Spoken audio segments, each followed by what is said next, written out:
Hi friends, நம்ம இன்றைக்கி என்ன பார்க்க போகிறோம் அப்படின்னா, தோசை பிடிக்காத ஆளே இருக்க மாட்டாங்க. இட்லியா தோசையா அப்படின்னா நிறைய பேர் தோசை தான் சொல்லுவாங்க. அந்த அளவுக்கு தோசை வந்து எல்லாத்துக்குமே ரொம்ப ரொம்ப ஃபேவரட்டான ஒன்று. பட் தோசைக்கல் வந்து சரியா இல்லை அப்படின்னா தோசை அவ்வளோவா வராதுங்க. தோசை அப்படின்னா நல்லா மொறு மொறுன்னு முருகலாக இருந்துச்சு அப்படின்னா தோசை சூப்பராக இருக்குங்க. அப்படி தோசைக்கல் வந்து நல்லா ரெடி பண்ணணும் அப்படின்னா இந்த வீடியோ உங்களுக்கு ரொம்ப ரொம்ப யூஸ்ஃபுல்லாக இருக்குங்க. என்ன அப்படின்னு பார்த்துடலாம்.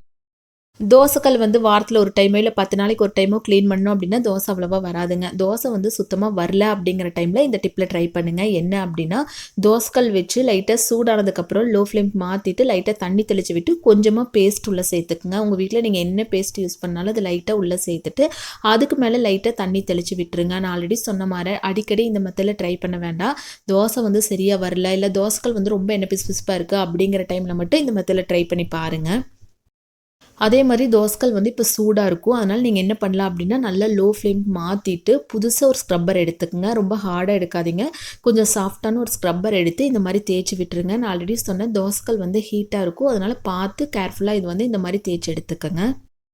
இப்போ தோசைக்கல் வாங்கி ரொம்ப நாள் ஆச்சு, இல்லை தோசை அடிக்கடி ஊற்றிட்டே தான் இருக்கும், டெய்லியுமே தோசை கூட சுடுறோம், பட் தோசை வந்து சரியாக வரல அப்படிங்கிற டைமில் இந்த டிப்பில் ட்ரை பண்ணி பாருங்கள். நான் ஆல்ரெடி சொன்ன மாதிரி தோசைக்கல் வந்து ஹீட்டாக இருக்குது, பார்த்து கேர்ஃபுல்லாக இந்த மாதிரி ஃபுல்லாக எல்லாமே தொடச்சி எடுத்துக்கோங்க. இப்போ வந்து எவ்வளோ பழைய தோசைக்கல்லாக இருந்தாலும் சரிங்க, இல்லை ரொம்ப எண்ணெய் பிசுபிசுப்பாக இருந்தாலும் இந்த மாதிரி ஃபஸ்ட்டு ஃபுல்லாக க்ளீன் பண்ணி எடுத்துக்கலாம். பாருங்கள், ஃபஸ்ட்டு பார்த்ததுக்கும் இப்போ பார்க்குறக்கும் உங்களுக்கு நல்லாவே டிஃப்ரென்ஸ் தெரியும்னு நினைக்கிறேன். இப்போ நான் உங்கள் தோசை ஊற்றி கூட உங்ககிட்ட காமிக்கிறேன் பாருங்கள். இப்போ தோசைக்கல் வந்து நான் ஆல்ரெடி சொன்ன மாதிரி அடிக்கடி டெய்லியுமே தண்ணியில் வாஷ் பண்ணுறது அந்த மாதிரியெல்லாம் இருந்தீங்க அப்படின்னா தோசை அவ்வளோவா வராதுங்க. ஏன் அவ்வளோவா இல்லை, சுத்தமாகவே தோசை வராது.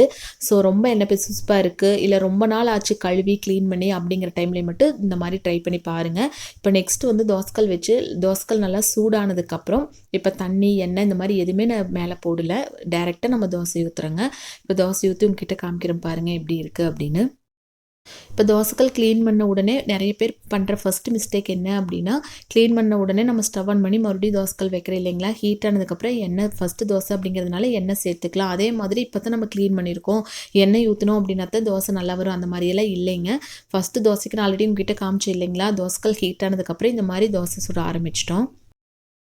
இப்போ எண்ணெய் வந்து ஃபஸ்ட்டு தோசை அப்படிங்கிறதுனால எண்ணெய் ஊற்றுறோம். அதே மாதிரி தோசைக்கல் இப்போ தான் க்ளீன் பண்ணியிருக்கோம், அதனால் எண்ணெய் சேர்க்குறோம் அப்படின்னா தோசை வந்து ரொம்ப வழுக்கிட்டு வர மாதிரி இருக்குங்க. நீங்கள் எப்போ தோசை ஊற்றுற மாதிரி இருந்தாலும் சரி, க்ளீன் பண்ணிட்டாலும் சரி, க்ளீன் பண்ணாமல் இருந்தாலும் சரி, தோசை ஊற்றுறதுக்கு முன்னாடி எண்ணெய் சேர்க்க தேவையில்லை.